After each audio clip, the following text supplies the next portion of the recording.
السلام عليكم اخواني واخوات الزوار ومتابعي قناه المايسترو سبور في فيديو جديد ان شاء الله.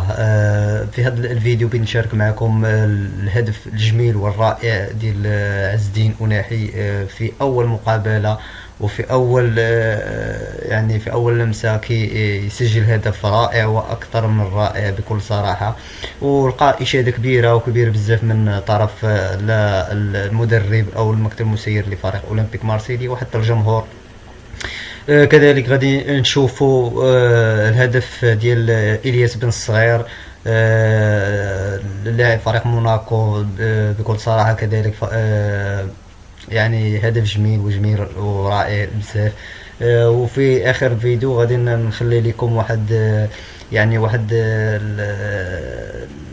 واحد الفيديو او مقطع فيديو صغير ملي كان عز الدين أناحي كان كيقوم يعني في المكان المخصص للتصريحات او اداء التصريحات، فبدون شعور ان المدرب لفريق اولمبيك مارسيليا اثناء تقديم تصريح عز الدين أناحي لاحد المنابر الاعلاميه التصريح ديالو، قام المدرب ديال فريق اولمبيك مارسيليا بالذهاب بدون شعور وتقبيل عز الدين أناحي، وكذلك العناق الحار بينهما.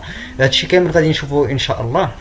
قبل ما ندخلوا لصلب الموضوع، لا باس اخي واختي الكريمه ان تشتركوا في قناه المايسترو سبور، كذلك الضغط على زر التنبيهات حتى تتواصلوا بجديد فيديوهاتنا اول باول فور نشرها. كذلك ما تنسوناش من زر الاعجاب وكتابه تعليق محفز.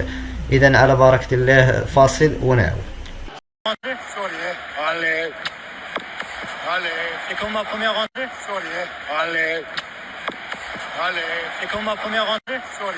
Allez, allez. Ben Seguir, Ben Seguir, Ben Seguir.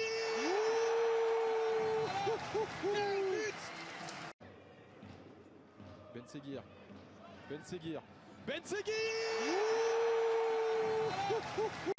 اذا اخواني واخواتي، كما شفتوا معنا الهدف الاول ديال عز الدين أناحي اللي فيه واحد التكنيك وواحد التقنيه باش راوغ اللاعب الاول واللاعب الثاني مرتين. كما كتشوفوا ان الهدف اكثر من رائع ورائع بزاف. الهدف الثاني ديال الياس بن صغير لاعب فريق موناكو كذلك لا يقل اهميه، من تسديده قويه وعلى مسافه بعيده خارج مربع العمليات. كما كتشوفوا هدف اكثر من رائع. بكل صراحه اللاعبين المغاربه يبلغون البلاء الحسن، وان شاء الله مزيد من التوفيق يعني المزيد من التطور، خصوصا ان هاد اللاعبين لا عز الدين أناحي او الياس بن الصغير او الكثير من الشباب فهم مازال صغار ومازال قابلين للتطور والاشتغال على انفسهم. اذا كل ما كان لدينا في هذا الفيديو.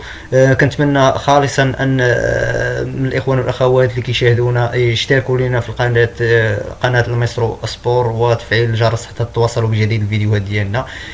كذلك الضغط على زر الاعجاب. المهم والاهم هو زر الاعجاب، وكذلك تكتبوا لنا في التعاليق كيف جاكم الاهداف وواش باغيين بحال هاد الفيديوهات ان شاء الله من هنا لقدام.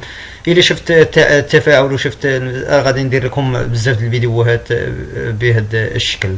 اذا هذا كل ما كان لدينا في هذا الفيديو، نتمنى نلقاكم في احسن الظروف فرصه قادمه ان شاء الله. تهلاو ليا في راسكم.